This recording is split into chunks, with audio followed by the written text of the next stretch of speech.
started, I just want to tell you who we are, because that would probably be super helpful. My name is Maira, Sheikh, and I am the Executive Director of the Austin chapter of the Council on American-Islamic Relations. The reason we are having this wonderful event today, and the reason we brought this wonderful person to come talk in front of you today, is because part of our mission is to make sure that people get the most authentic representation of the Muslim community. We really want to make sure that we are part of that voice out there, really showing you how dynamic and diverse people in the Muslim community are, and that's why we have this wonderful person here today. So Sara Bawany is a poet, writer, and occasional spoken word artist with a passion for bringing to light some of the most taboo issues in the South Asian and Muslim community. A graduate of the University of Texas at Austin, Bawany received her master's degree in clinical social work and her bachelor's degree in biology and Islamic studies. She performed at TEDx Speedway Plaza in March 2016, reading a poem called Sentiments of the First Generation. She's been speaking and performing at different events and open mics ever since. When she isn't providing mental health counseling or writing, she enjoys baking, traveling, taking pictures, eating lots of Nutella, and cuddling with her 2 pet rabbits. And if she doesn't mind me saying, she also just got married, so obviously very accomplished. So we're really excited to have her here today. If you can get a big round of applause. So she's here to talk to you about her book, so I'm just going to turn it over to her. You want to give your introduction before we get into the reading? More about you and the work that you do. Yeah, hi guys. I just want to say first, thank you so much for being here, and thanks to Malvern Books for hosting us, and to CAIR as well. Just a little bit of a background about this book. It's called Wholehearted. There's a lot of copies in the back if you want to check it out afterwards. And just to give a little bit of an overview of it, I think we'll talk more about it in the Q&A, but a lot of the topics that this book encompasses includes the lived experiences of a Pakistani American Muslim woman like myself. But by no means is this book something that is just for me or about me, but it was oftentimes inspired by a lot of the stories I heard as a therapist, just as someone who's kind of served in that capacity for the last couple of years. And just noticing and knowing that the identity, like the intersecting identities of a Pakistani American Muslim woman who wears hijab brings a whole set of complications and just lots of different challenges that I hope to kind of write out and share with the rest of the world. And so whether you can relate to any of those identities or whether you're someone from the outside trying to see a little bit of what that's like, this book is really meant to be for anyone and everyone who just really is open-mindedly looking to find a space for themselves in the pages. So I appreciate you all being here. I hope you guys enjoy the poems. A lot of them have been written like more than 8 years ago, so like you'll see a lot of like angsty 15-year-old teenager stuff in here.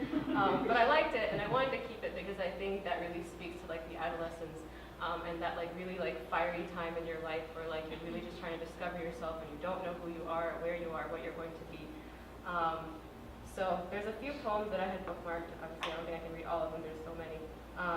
But some of the ones I wanted to start off with.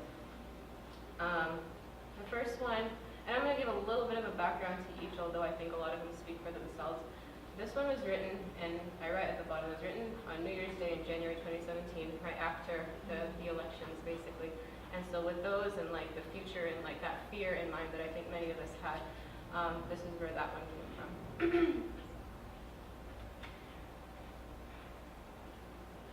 This knot of anxiety in my stomach, behind my ribs, in my chest, threatens to spill over into the new year, and I can't stop myself from letting the poison seep through my veins, insecurities and all. Crystal clear memories blur before my eyes, or maybe those are just tears that can think for themselves, which is better than I can say for most of us nowadays. And the darkness of this winter and the pangs of this year come to a close, only to open fresh wounds on another day. Because beginnings are theoretical, wrapped up in pretty bows to give us some inkling that things could never be so bad again. But this world was never meant to be heaven, and our mistake is making it so. Our mistake is running out of homes to build and the things and people we think can sustain the madness we are. But love won't always prevail. It will come damn near close, like a meteor just grazing the earth. And as survivors of this brutal time, we must prepare for more meteor showers, for more heartbreaks, for more disappointment. That maybe things won't get better, but we will. So that was kind of like my way of kind of reassuring myself through all the fear that I felt that unfortunately it seems like history is always repeating itself as much as we try to pretend like it won't. but there is always some hope, there is always some goodness that we can find in ourselves to try and instill and put out into the world as much as we can. And again, that was a lot of what this book also intended to be. The second one I'll read, which is a very, very prevalent, the theme of which is very prevalent in the book, is this idea of the absent father, right? And that's it's a very personal topic for me. It's actually something that I recently shared on my social media. Like, I've moved past and I will no longer be writing about it. But looking back on this, like, this is so intrinsic to who I am and why I started writing in the first place. And just the phenomenon of like growing up without like what you call a normal parent and how that affects the way you view men and how you view relationships.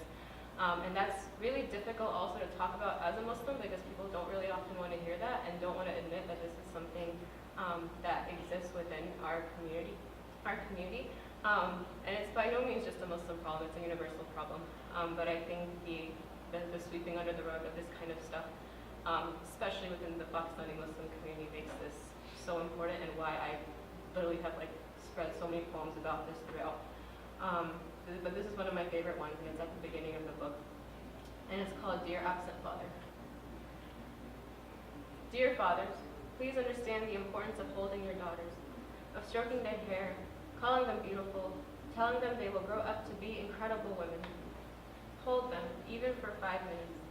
Perhaps the warmth of those 5 minutes will save her from a lifetime of hell, searching for you in the arms of other boys who can never be a fraction of the man that you could have been.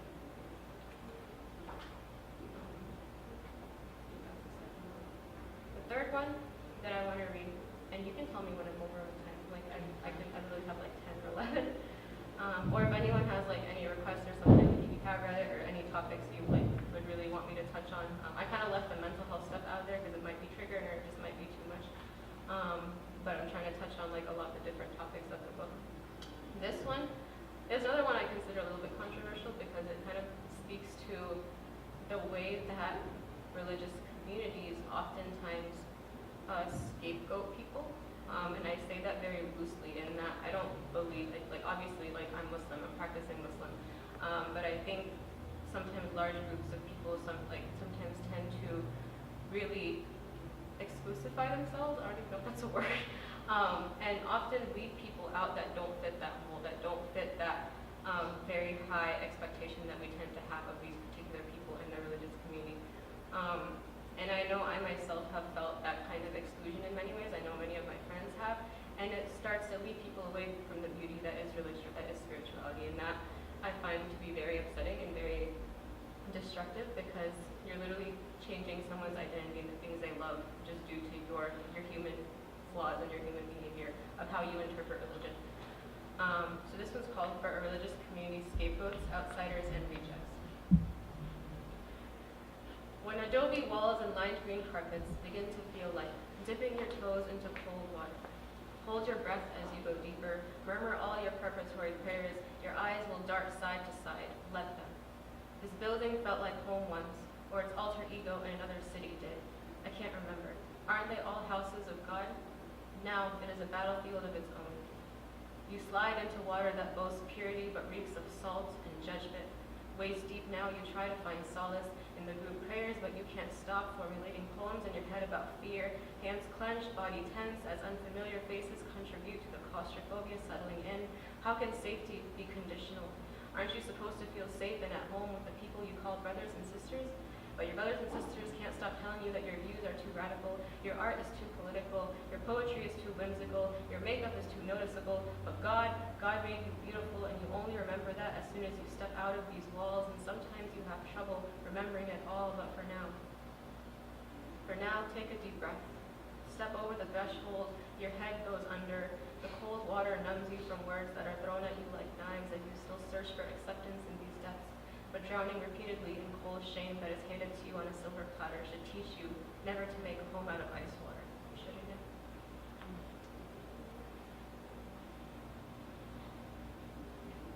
think I'll read just one more.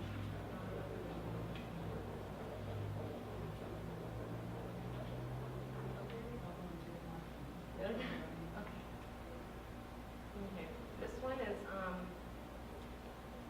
This one's about classism. I'm not going to explain it, I think it speaks to itself. It is 8:08 a.m. Rent is due in 11 days. I have been at work for 8 minutes and there is already sweat on my brow. I'm calculating how many more hours I need to sit at this desk, how many more rich white folk I need to drive around the city to their tasteless and expensive bars just so I can pay my rent, which is due in 11 days. About 36 feet away from my desk, 2 sorority girls are banging adamantly on the closed door of Starbucks, devoid of their morning caffeine and sugar, which is worth an entire hour of my paycheck. And while I panic about my rent being due in 11 days, I wonder how strange is it to share this world with millions of people, yet be a universe apart. And that poem is called What Middle Class?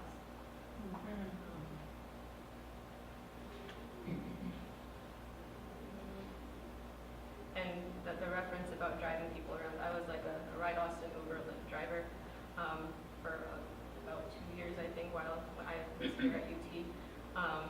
And it was always perceived to be like a really, really dangerous job for someone like me. I really enjoyed it, actually. Like, I learned a lot, but like I got to speak to a lot of different people. I got to talk about religion a lot. That was really fun because people always had questions like, "Are you safe doing this?" I was like, "Yeah, I'm all right." So I think that experience was eye-opening as it was also just very like a good way of kind of getting myself out there and learning about other people too.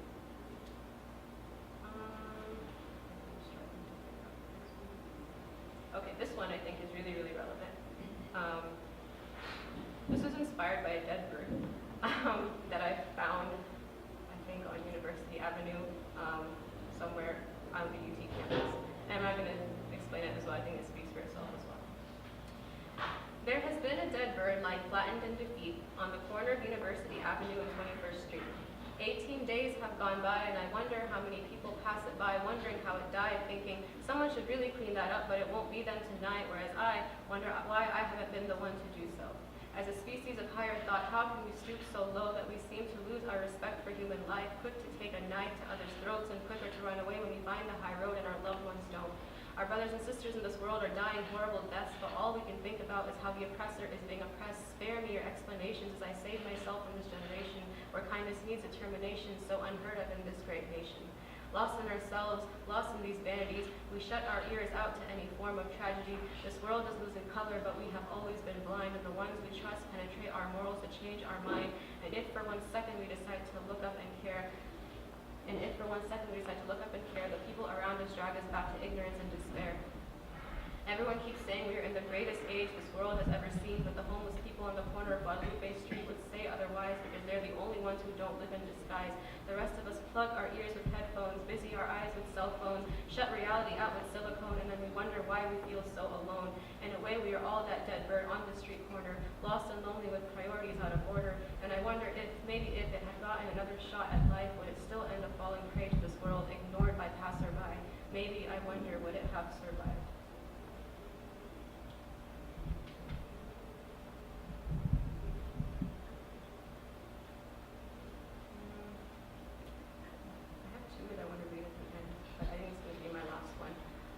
This is another spoken word piece that I wrote right before I published the book. And I kind of consider this a fun one, even though it's really not that fun. It's called 5 Reasons Intersectional Feminism Exists. So those are always fun. And just to kind of preface it, it doesn't talk about anything very like in depth or whatever. It mentions things about like assault, but like very on surface level, just so you guys know. I just didn't want to throw that out there without mentioning that. So, 5 reasons intersectional feminism exists. 1. When men say that women are too emotional, I'm starting to realize that's a good thing. Because as a woman, I'd much rather be able to experience the full spectrum of the human emotion instead of the singular phenomenon of toxic masculinity, or call it anger, call it abuse, call it burying your daughters, call it starting world wars. How do men expect God to be compassionate towards them when they consider compassion a weakness? I am learning that our ability to think with passion actually makes us stable, and that it is the furthest thing from a weakness. I have learned that fighting for power is a game you play when you are choking from swallowing too much of it in the first place. 2. The plumber is supposed to fix our sink sometime on Monday between 8 a.m. and 12 p.m. I take off work that morning and tell my boss I will be there at 12:30. He strolls up to our door at 11:45, and when I ask him how long the job will take, he has the audacity to call me I've spent these days rebuilding my body after ripping it apart with the words of careless aunties and paper cuts from Teen Vogue and the sharp waist of all the women bestowed upon my self-esteem.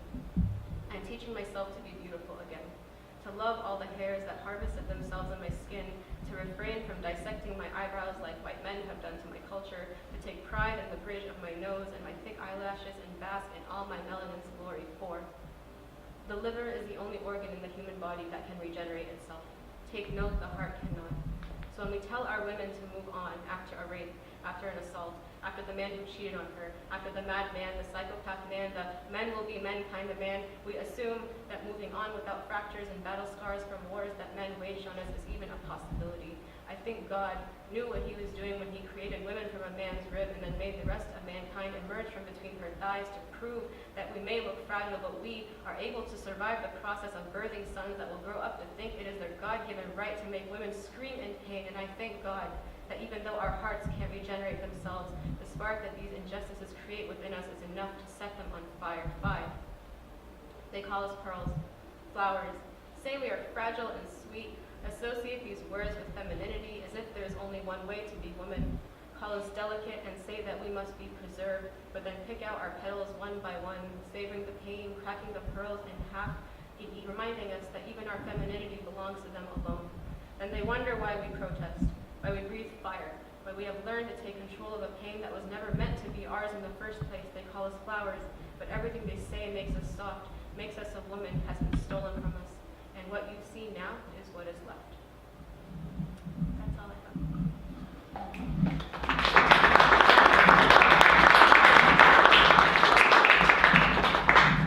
So I'm going to start by making a comment and then asking Sara a couple of basic questions, and then we're going to open it up to you guys to ask her questions. Just so you know, there'll be plenty of time at the end for her to read a few more passages, hopefully. And then also, if you guys want to purchase the book, or if you've already purchased it, you want her to sign it, there's plenty of time to do that. So for those of you that have read the book of poetry and prose already, you may have seen what I'm about to say, which is that I think when you read it through, which is what I tried to do, it's kind of interesting because you go on this sort of interesting emotional roller coaster, because it's like, one is, they don't match up in topic. I think you try to divide it in like 4 groups, but at the same time, you're very much on this emotional roller coaster, and I think that it's a really interesting way to read it, because now as I'm listening to you, I think I should have like jumped around a little bit to kind of pick things out, because when you read her writing, I think what you really get is the most raw version of what she's trying to say. I don't think there's a lot of pretense there, which I actually really enjoyed. I'm going to be perfectly honest, I'm not a big poetry person, but I actually really liked reading it, because to me it felt like I wasn't listening, or I wasn't reading, just random poetry. I was listening to you and you say it, and I think now hearing you read it now, it kind of puts your voice into my head, so I'm really excited that I got to be here to listen to that. So with that, I'm going to get into a few basic questions that we wanted to ask, and I promise we'll open it up to you guys, and feel free to ask questions after that. So the first question I have for you is, what actually made you decide to publish your writing? Right, so I get this question a lot. And what I always like to say is that I think as children and kids, like we all have really big dreams, right? Like we always want to do something really awesome and really big with our lives. And for me, that was publishing a book, like since I was like 8. Because I loved writing, and back then I used to write like really dumb novels that I look back on and I cringe at because I was 8. But like I guess that love for writing and that like dream of wanting to just be an author like never really left. And I started writing poetry, like I've always been writing poetry, but I think actively I started rewriting when I was 15 or 16. The first poem I wrote was I think about my mom, and it just about the strength I'd seen her exhibit like all throughout my life. And I wrote it and I was like, man, this is really good. What am I doing with my life? Like I should be doing more of this. And so since the age of like I think 15, like I just kept writing and writing, and obviously that was like a really tumultuous time for anybody, but especially in my life. I'm just being in high school and just dealing with boys, like which we will never talk about apparently, but let's be real, we don't deal with that.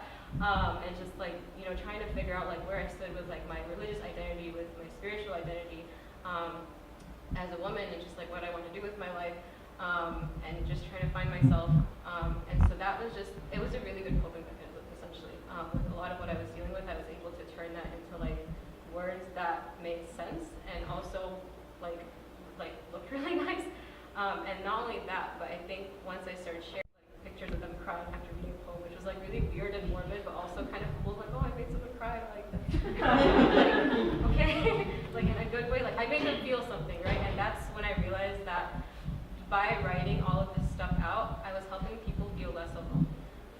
because a lot of the stuff that I would write about, like, just growing up in a home of violence and just a lot of, like, what I saw, like, you know, growing up, I always felt like it was just me. Like, there's nobody else in this community that's ever been, like, had divorced parents, or, like, I was really naive, obviously, because now I work in the field and I'm just like, yeah, this is everywhere. Like, I really was not alone, but I thought I was. And so once I started sharing and I got people messaging me and, like, calling me and telling me, like, oh my God, like, I went through this too, like, I'm going through this now. And it's amazing that you're writing about it because no one talks about this. I realized that I was helping people feel less alone, and that made it so much bigger than me, which is why I started and why I wanted to share it. And so then I think there came a point where I keep track of all my poems, and I realized one day I had like over 150, and I was like, this is a book, like this is literally a book, like I could publish a book on this. And so actively, from December 2017 up until like September of this year, I started putting it together in like manuscript. I printed them all out, I like cut them up, and like I spread them everywhere, and I made them really random, like on purpose, because like I don't think this journey we call life is ever like structured. Like you're not ever dealing with one thing at a time, you're dealing with like a million different things. So you're right, it does kind of like jump around from topic to topic, but that's also indicative of just like what our day-to-day lives are. So yeah.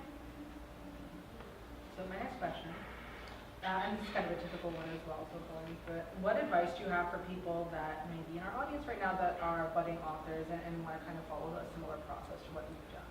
Right. So I didn't go about the traditional way. In this day and age, like I think doing things yourself has become so easy. There's like an app for everything. And so I used an independent publishing platform called CreateSpace on Amazon. It's actually switched over to Kindle Direct Publishing. And if you have questions, we can talk about that afterwards. But I would say number one, kind of like I mentioned at the beginning before, is that if you have a dream and you really want to do something, don't give up on it. Don't let like a rejection from a publisher stop you. You can literally publish it yourself. Like I didn't even try with a publisher. I was like, I'm not even like gonna go through that headache. Because my goal really isn't about selling big. My goal is really for people to read it and for people to like find some type of healing in it. And so you also have to ask yourself, like, what are you trying to accomplish at the end of the day? Like, yeah, it'd be cool to get picked up by a publisher. It'd be really cool to like make a ton of money off of it. But like that's not really my purpose. Like my purpose is just, I guess, to connect people and connect people's stories, and to share mine and hope that someone can find some type of solace in it. And whatever it is that you are writing about or that you want to write about, if you feel like it's good enough and you want to share it with the world, like you absolutely should do it. And especially with all the different platforms available, there's no reason why you shouldn't be able to. That's probably what I would say. And I would also say really believe in your work. Because there were days like I look back on my own stuff and I just want to trash it all. I'm like, this is so annoying. Like I'm such a whiner. Like I'm so irritated by my writing.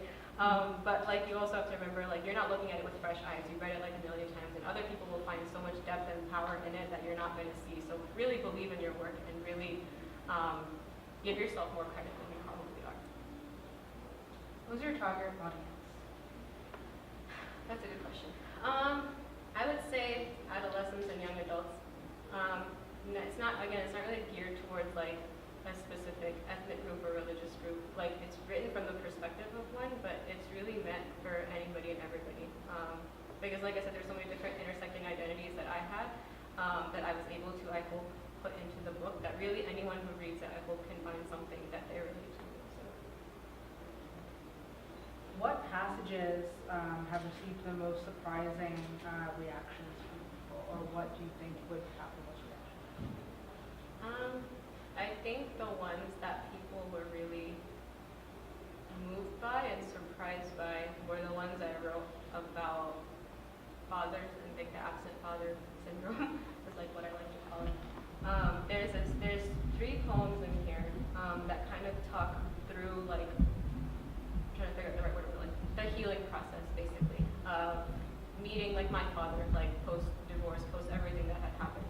And I don't want to get super personal here because like, I think that's kind of, I don't know, it's not what I want, it's not the direction I want to go in today. But you kind of see the storyline of like kind of reconnecting after so many years, having like several meetings, and like it starts with meeting number 11. Like I literally would like count how many times I had like spent time with him afterwards, and then it goes to like 14. And at the very end of the book, there's like number 17 or 18, where like you see like this closure and this healing of like I feel okay with like where I am. I healed from this. I think that I'm in a better place with this. But people were very like moved by it, and I think I always would get a lot of messages after I posted it about hurts. And I don't really ever think of this as like being brave as much as I think of it just like trying to give voice to something that's so common in our society that people don't talk about and people don't acknowledge like how much pain and how much trauma it causes. And so part of like these writings are also to give a message to like parents and to fathers and to people who are trying to be parents that like you really like it's not just like you don't just like and this is me getting personal, you don't just conceive a baby and that's just it, like that's you've done your job. Like the love and commitment and emotional support, that's like the most important thing you can give to your child. And always that's a topic that's near and dear to my heart. The other one I got a lot of good reactions on were the ones I wrote about like Muslim fuckboys, for understandable reasons. I don't think I'm gonna read it today, but you can check it out. It's that was my favorite poem. I think that was like the highlight of my career, and I was like, it'll never get better after this. It's a good poem. Yeah. So yeah, that one obviously received a lot. No men messaged me. I was really upset. I was like, come at me. I'm waiting. No one. I got like 3 dislikes on YouTube, and like that was it. But yeah, that was probably my favorite one, and the one that received the most. I don't know if I'd say controversy, but most attention. I messaged you. Shut up. I think That's why I thought So I'm going to put a good one. To what extent do you think working as a mental health professional has influenced your work or influenced your way of talking about your work? Right. That's an interesting one. I don't know if y'all heard the question, but it was like can you repeat that? To what extent does your work as a mental health professional influence your work or influence your way of talking about your work? I think a key aspect of me being a mental health professional is that I myself struggle with a lot of mental health issues growing up, which again, you see a lot of in this book, a lot of depression, a lot of anxiety, lots of insomnia, like I didn't sleep for like the first 18 years of my life. It's kind of crazy. And as a professional, like that helped me really empathize with people that were sitting in my chair. And that was also very much like a full circle process for me of like being in therapy for so long and then being on the other side of helping people through those issues. And I think also that especially helped me with the poetry because that being full circle can help me see from a client's perspective, from a therapist's perspective. It helped me appreciate just the whole field of mental health and why it's so important that we take care of ourselves. A thing that I talk a lot about in the book as well, or there's a few poems about it. And I'm speaking strictly from a spiritual perspective, so probably not everyone will be able to relate. But you know, as Muslims, we believe that our bodies and everything that we are is a gift to us by God, right? In that we say it's an amana, which is like a trust. It's like a loan that He's given us, and it is our job to take care of it. And one thing I find repeatedly is that we talk a lot about taking care of like not sinning and like taking care of our hearts and blah blah blah. But like I'm like, okay, you also take care of your mental health, right? Like that's something we'll be asked about when it comes to like being accounted for. And so I speak a lot to that because a lot of people don't like to talk don't think spirituality and religion and mental health that can coexist, but I'm like, it very much can coexist. Like it's supposed to, like the whole system is set up for it to coexist in that by taking care of yourself, you're giving back to God what He gave you. And you're respecting what God has given you as a loan. So I don't know if that really answered the question, but that's kind of how I try to tie in mental health into a lot of my writings. This is the last question from me. Do you specifically market yourself as just an author without any sort of qualifier, or do you say the phrase Muslim author or Pakistani Muslim author? And to what extent do identity politics become a factor in extracting meaning from your work? So before you answer the question, let me sort of explain that further. So I felt like when I was reading the work, being from almost the same background as you, I think a lot of what I read in your work was that sense of connection to your journey, being, again, from the same background. So do you think that that's kind of part of extracting that deeper meaning from it, or do you feel like it's something that you can kind of still pull up from, even if you don't have like a Muslim or a Pakistani or whatever background? Right.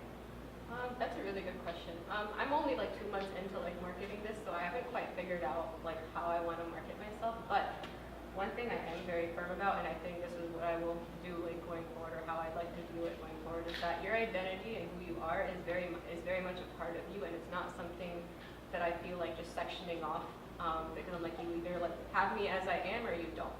And so being a Pakistani American Muslim, like all those intersections like are so like prevalent in the book, like I can't just leave, like it feels like wrong to leave that out. And I'm very visibly Muslim as well, so it's a little bit obvious. And so I don't, and I know that can go both ways, like people will say like, okay, well maybe it's catered just towards that audience, and like that's fine. But I just feel like it's dismissing of my identity if I leave all of that kind of to the side and just present myself just as a poet or an author. In terms of the identity politics, I'm having still a hard time understanding that question, to be quite honest. But kind of like I mentioned earlier, there's a space for everyone, I think, in these pages. It talks a lot about identity, obviously, with the book, but it just discusses like the issues just being an adolescent and like just trying to find your way in the world and trying to figure out what your place is and where you are in your life and what you want to do and what you like, who you want to be. And so I think like if you just approach it with an open mind, you will find something that you can relate to, wherever you come from, whatever background you are, man or woman, or anything in between. You can see like just the depth and the yearning of like a young teenage girl, and you'll find yourself in there somewhere of just like trying to grow up in this world that's really not made for her, and trying to navigate her way through it. So I don't know if that answered that. So with that, I'm going to turn it over to you guys. Please feel free to raise your hand. Sorry, you're welcome to call on people as you wish. So anyone have questions from the audience, thoughts, feelings, passages you would like her to read? Do not be shy. I have plenty more questions, but she's probably not ready. No, not at all.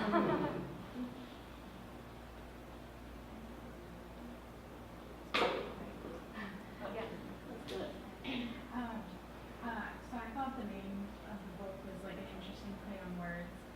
So how did you come up with it? Right, so there's actually a poem I was thinking about reading that's actually, it was the title of the book a long time before I decided it. I spent like months and months on the title. My friend Amina, who did the cover, like knows, because I really struggled with it, because I was like, I can't think of a word or phrase that can encompass like all these like really random poems.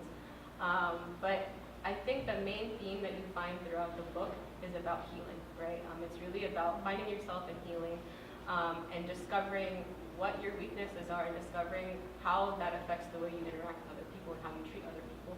And so the reason I called it this, and I kind of, if you don't mind, I'm going to read that poem, because I think it'll also kind of help close that question, help answer that question. This also is the reason it's called this poem Wholehearted, is because it also speaks to this idea of like the importance of fathers, and women's lives especially. I'm just going to go ahead and read it. It's divided into 5 parts. So 1, the world underestimates the importance of fathers. I can bring thousands of stories of bad choices to the table as evidence to beg the men listening never to abandon their daughters. 2, I was sitting in chemistry class in 10th grade learning about ions and thinking about the first boy I had ever fallen in love with. When, with what felt like the rupture of a black hole in my gut as if to punish me, my body caved into a deep sadness, reminding me of what I'd been missing all my life. Father, dad, warmth, strong arms, protection, a different kind of love, male love, the first man I was ever supposed to love. I tried to find him in the presence and scent and embraces of other men, family members, and lovers, but it was never quite the same. 3, women like me will admit to some type of void in their lives. Absent father, distant father, abusive father, it doesn't matter. Some voids are worse than others. All of us develop fissures in our hearts that grow with each passing year until we fill it with rocks and other all-consuming relationships that settle in the pits of our stomachs and refuse to leave for. I'm not sure what gets us through. We either learn to detach so thoroughly that we convince ourselves we don't need relationships at all, or we fall so hard for others so deeply that we forget who we are without them to remind us. We are daughters of 2 extremes, children of broken homes, victims of men who thought about themselves before they thought about the consequences. 5, we are the consequences. So I guess to kind of elaborate more on just that and the title, the whole point of like this idea of being whole is that I think a lot of us, and myself being no exception, like really walk around, I don't want to say faking or pretending, but we all look very intact from the outside. There's really no way from the outside to tell what we've been through, how broken we are, the traumas that have affected our lives and the way we see the world. So it's a play on words because it's like the idea of wholeness is there, but like it's not really there. There are kind of fissures and ruptures and broken parts that are hidden and that we can't really see. And so the idea is to bring that to the forefront and really confront it and face it and deal with it. and use that as a means to navigate how do we heal from this, how do we make sure that whatever traumas we have been through don't affect the way that we see relationships, for example.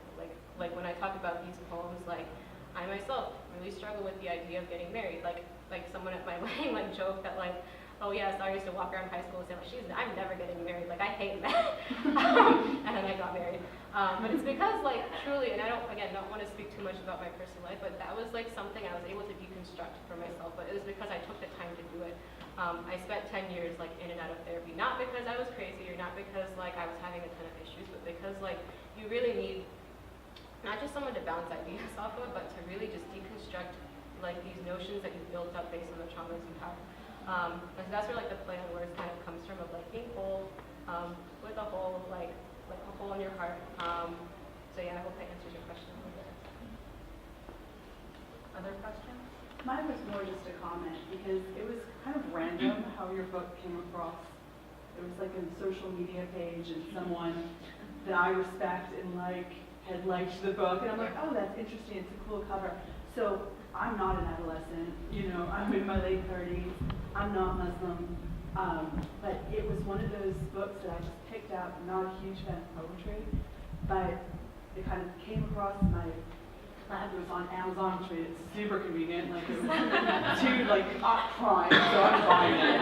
And I took it on a trip with me, and I knew very little about you as an author or really anything about the book, and I found it extremely relatable. And because we all have a journey, and to hear that you were 15 writing some of this stuff is like mind-blowing. I would never show anything I wrote at 15 years old. Like I'm pretty sure, like my mom's like, do you want this? I'm like, no, just take it. Because I used writing as a way to kind of get it, and then it was gone. Like it just disappeared. I wanted it gone because that was how I handled things. But as far as speaking to some, I know your question was like target audience and dissecting. I don't think that I think it will relate to so many people. And at the same time, I found, you know, your Muslim experiences to be just really a nice window into something that I'm not terribly familiar with. So I loved it.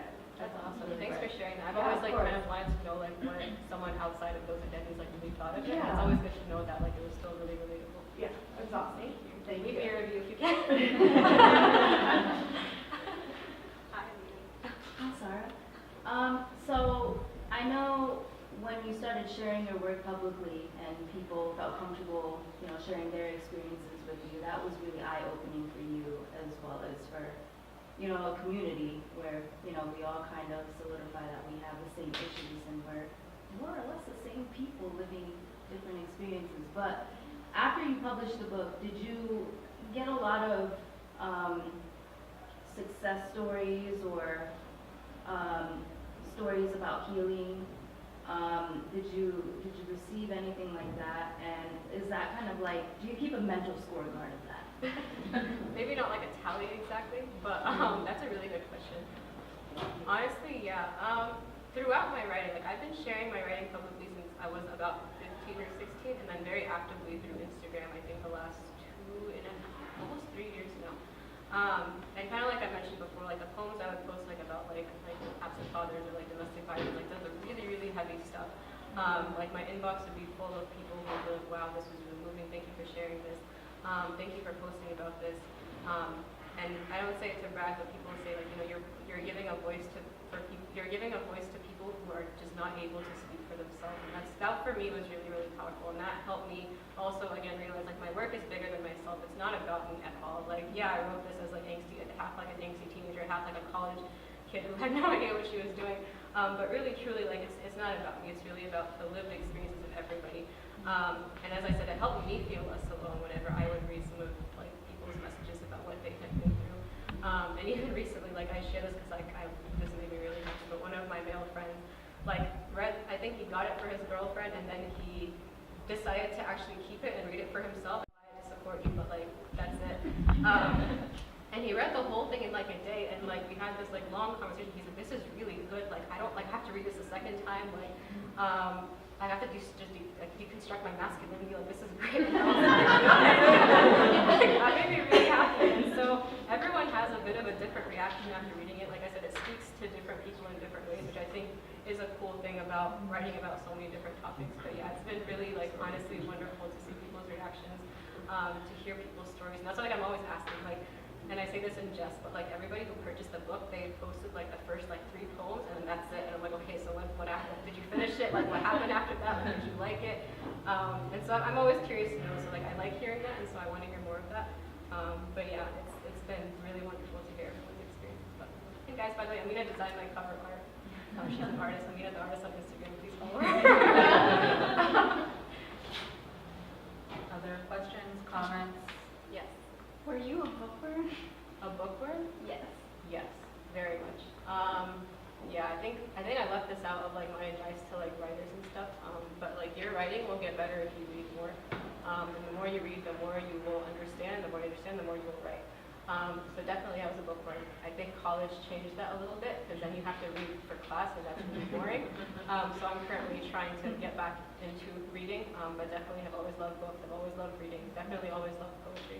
One of my favorite parts of being a bookworm is whenever I drag my friends into reading too. Yeah. And they start reading a lot. Yeah, That it's makes me like happy. it's like a big party of books. It's wonderful. You know, we don't even have to talk. That's like the best part. You just read. So for all the introverts like that, yeah. Do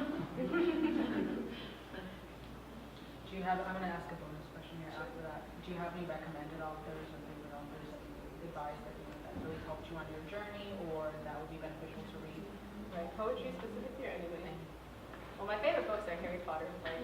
So, yeah, you know, of course. Poetry-wise, I read a lot of different poetry, but I don't think I'm not really into like classical poetry. I wish I was. Like, I tried really hard to get into it, but like, and to be just very like blunt and open. Like, I can't really relate to white authors. Like, I just can't. Like, I can't relate to them and their problems, and not like I don't say that in a bad way. It's just like that's not me, and like I can't. Like, there's only like it stops somewhere, right? So I really gravitated a lot more towards indie, like South Asian authors and things like that. So some of the ones I really like, Ruby Kaur, obviously, Maira, obviously, but some of like the other ones that are maybe like lesser known. Najwa Zabian's a really good one. Talks a lot about healing, and a little bit of my work was inspired by her.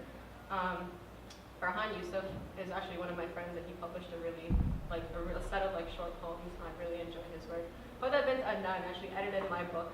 And she's a girl in Houston that I met on Instagram and connected with her, and she actually inspired me to like start writing again and like put like the book together because I think she was like 19 or 20 when she first published. And so I was like, wow, like she did it and I can do it too. And so she's been like essential to helping, you know, me put this together. Her book is called it's a long name, it's Dark Chocolate and Peppermint Tea, Warm for the Fireside. I think it's also on Amazon, but she's also like an amazing, like very underrated like poet and author. Honestly, like I really just try to buy as many poetry books as possible because I think that helps me grow. It helps me get different perspectives. And so really like whatever I can find, I buy it. Also, it's cool to support local, so. Which is also why we're at Malvern Books. Yeah. So, other thoughts, comments, questions, feelings? Do you have plans to write any additional books, or? I get the question a lot. I'm kind of juiced out right now. Like I'm just, I don't know. Like I really want to. I think it would be cool to. It's something I kind of have in the back of my mind. But for me, like because writing was so much of a healing process for me that like I feel I don't say I've reached the end point, but I've reached a point where I feel okay. And so it's kind of bittersweet because I'm like, okay, I'm okay, but then like I don't feel the need to write anymore, and so it's like really weird.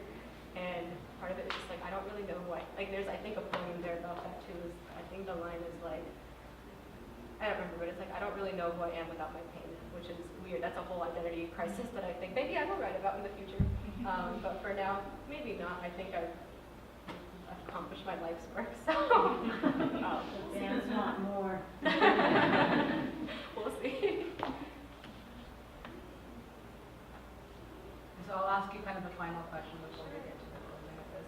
If people want to find out more about what you're doing or to kind of follow, she's pretty awesome on Instagram as a bonus point for all of you. The reason she's here today is because I stalked her on Instagram and saw that she had published a book and was like, hey, do you want to come to Austin?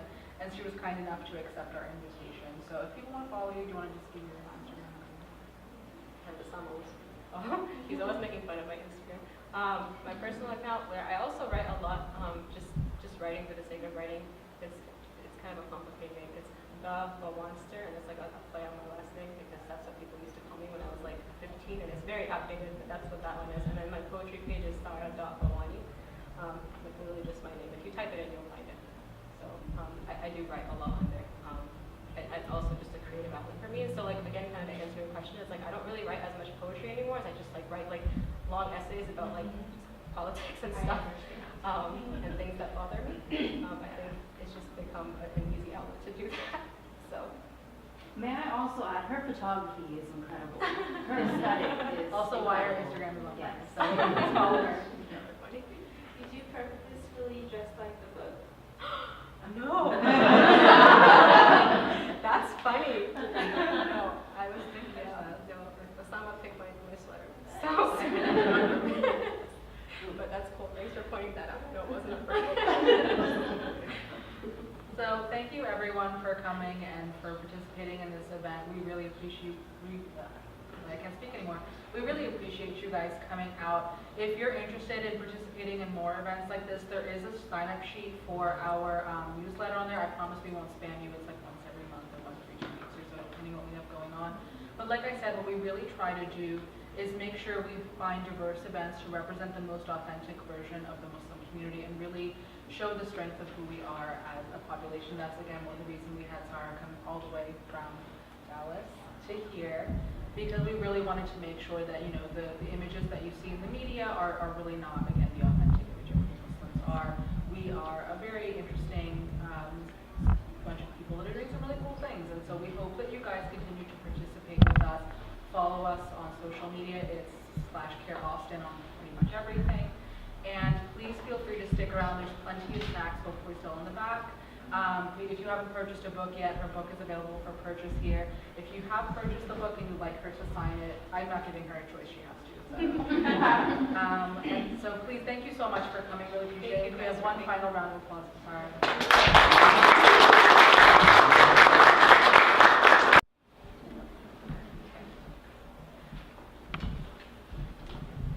Think of the events in your life and the people you meet like various features of the earth. Some will come into your life like the sky. Sometimes they will change colors from a calming blue to a smooth black, but you will always be able to look up and know that they are there. Then there will be people who will bestow themselves upon you like a rainbow. They will cleanse you and plant flowers in your esophagus, under your tongue and along your ribs, allowing you to bloom in places you never dreamed of. And then there will be those who come into your life like a raging river. They will sweep you off your feet and never allow you to look back. You will carve paths with them through mountains and valleys and eventually learn that you can take control of the current, that you can create your own journey, so you will learn to branch off. And then there will be some who just watch. Those are the hurricanes waiting to form, but you must always remember that you are the eye of the storm, that you have more control of your seasons than they will ever dream of.